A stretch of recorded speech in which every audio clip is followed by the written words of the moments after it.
নমস্কার বন্ধুরা, দ্য শ্রেয়াস কিচেনে এই পর্বে আমি নিয়ে এসেছি আলুর ভীষণই সহজ একটি রেসিপি। খুব চটপটা রেসিপি একটি নিয়ে এসেছি। এটা গরম ভাতেও পরিবেশন করতে পারেন, আবার জলখাবারে রুটি পরোটার সাথে বা ডিনারেও রুটির সাথে করে নিতে পারেন। খুব চটজলদি একটু স্পাইসি চটপটা আলুর কাটলি, এটা বলা হয় আলুর কাটলি রেসিপি। ভীষণই চটপটা খেতে হয় আর রেসিপিটি খুবই সহজ, খুব অল্প উপকরণে চটজলদি তৈরি হয়ে যায়। আমার চ্যানেলে নতুন বন্ধুরা যারা এখনও চ্যানেলটিকে সাবস্ক্রাইব করেননি, অনুরোধ করব চ্যানেলটিকে সাবস্ক্রাইব করে আমার পাশে থাকবেন। আপনাদের সাপোর্ট আর ভালোবাসা আমাকে এগিয়ে যেতে সাহায্য করবে আর নানান রেসিপি আপনাদের সাথে শেয়ার করতে আগ্রহী করবে। যে সকল বন্ধুরা আমার পাশে আছেন তাদেরকে অসংখ্য ধন্যবাদ জানিয়ে রেসিপি শুরু করছি। এর জন্য আমি শুকনো খোলায় প্রথমে 2 চামচ মৌরি দিয়ে দিচ্ছি, 1 চামচ সাদা জিরে আর 1 চামচ গোটা ধনে আর 2টো শুকনো লঙ্কা দিয়ে দিলাম। এবার শুকনো খোলায় এগুলোকে খুব ভালো করে ভেজে নেব, যতক্ষণ না বেশ ভাজা গন্ধ আসছে ততক্ষণ কিন্তু ভেজে নেব, তবে পুড়িয়ে ফেলবো না, সেই দিকটা খেয়াল রাখতে হবে। তারপরে এটাকে নামিয়ে নিয়ে একটু ঠান্ডা করে গুঁড়ো করে নেব, তবে এই গুঁড়োটা একদম পাউডার মতো করব না, একটু দানাদার গুঁড়ো করে এটা রেডি করে রাখবো। এবারে আমরা রান্নাটা করছি আমি সর্ষের তেলে। আর আলুগুলো দেখুন, এখানে আমি 4টে মাঝারি সাইজের আলু এরকম করে রাউন্ড করে কেটে নিয়েছি। আলুতে সামান্য একটু নুন মাখিয়ে নিচ্ছি, আলুটা ভালো করে ধুয়ে নিয়ে জল ঝরিয়ে নিয়েছি, তবে ভাজবার আগে এতে একটুখানি নুন মাখিয়ে নিচ্ছি। এবারে আমি কড়াইতে দিয়েছি কিন্তু হাফ কাপ তেল, সর্ষের তেলটা একটু বেশি দিয়েছি, যেহেতু সব আলুটা আমি প্রথমে একবারে ভেজে নেব, পরে রান্নাটা করবার সময় আমি এই তেলটা কমিয়ে নেব। এতটা তেলে রান্নাটা কিন্তু করব না, শুধু আলুটা একবারে ভেজে নেওয়ার জন্য একটু বেশি পরিমাণ তেল দিয়েছি, তাই তেলে আমি আলুতে হলুদ গুঁড়ো ব্যবহার করলাম না, শুধু নুন একটু মাখিয়ে নিয়ে আলুটা ভালো করে ভেজে নেব। বেশ আলুর একটু দেখুন আলুতেও হালকা রং ধরে এসেছে, সেই সময় অবধি আলুটাকে ভেজে নেব। এর ফলে আলুটা ভাজতে ভাজতেই বেশ খানিকটা কুক হয়ে যাবে, 80% মতো কিন্তু আমাদের এরকম ভাজা হতে হতেই কুক হয়ে যাবে। দেখুন এই যে আলুতে বেশ একটা গোল্ডেন কালার ধরে এসেছে, আলুতে রং ধরে এসেছে। এবার আমরা এই ভেজে রাখা আলুটাকে তুলে নিয়ে তারপরে আমরা তেলটা কমিয়ে নেব, এতটা তেলে রান্নাটা করব না। এই যে দেখুন বেশ এরকম রং ধরে আসা অবধি এটাকে ভেজে নিয়েছি, এবারে তুলে নিচ্ছি।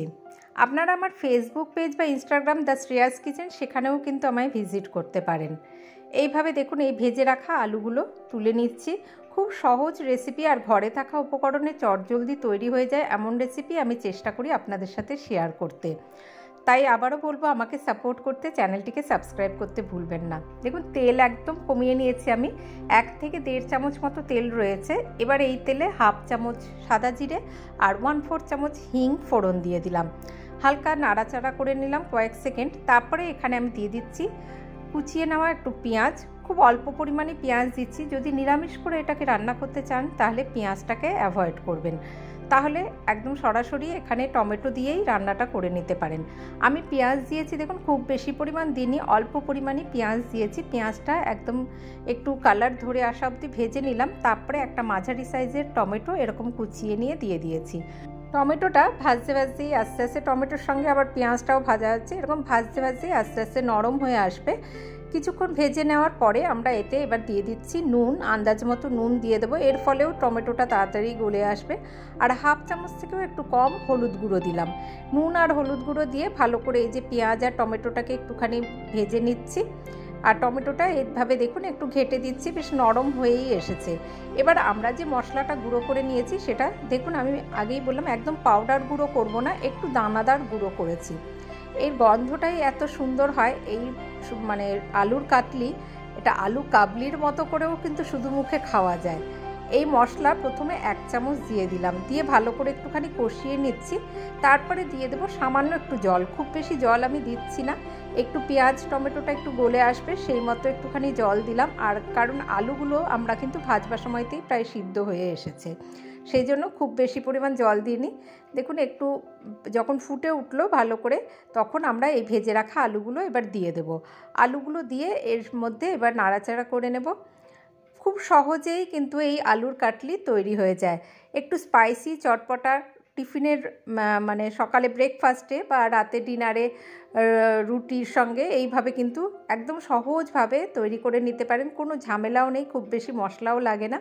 একটু ভালো করে মশলা এই পেঁয়াজ আর টমেটোর সাথে মিশিয়ে নিয়ে দিয়ে দিচ্ছি একটু ধনেপাতা, আর যে গুঁড়ো মশলাটা রয়েছিল আর 1 চামচ গুঁড়ো মশলাটা দিয়ে দিলাম।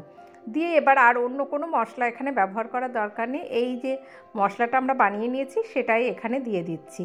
এবার মিনিট 2 একটু ঢাকা দিয়ে এটাকে হতে দেব, তারপরেই আমাদের আলুর কাটলি গরম গরম সার্ভ করার জন্য রেডি হয়ে যাবে। দেখুন 2 মিনিট একটু ঢাকা দিয়ে এটা করে নিলাম, তারপরেই একদম চটপটা স্পাইসি এই আলুর কাটলি আমাদের গরম গরম সার্ভ করার জন্য রেডি হয়ে গেল। রেসিপিটি ট্রাই করবেন, আশা করি ভালো লাগবে। আর ভালো লাগলে একটি লাইক অবশ্যই দেবেন, আর আমাকে সাপোর্ট করতে চ্যানেলটিকে সাবস্ক্রাইব করতে ভুলবেন না। আমি আজকে এটা ভাতের সাথেই পরিবেশন করেছি।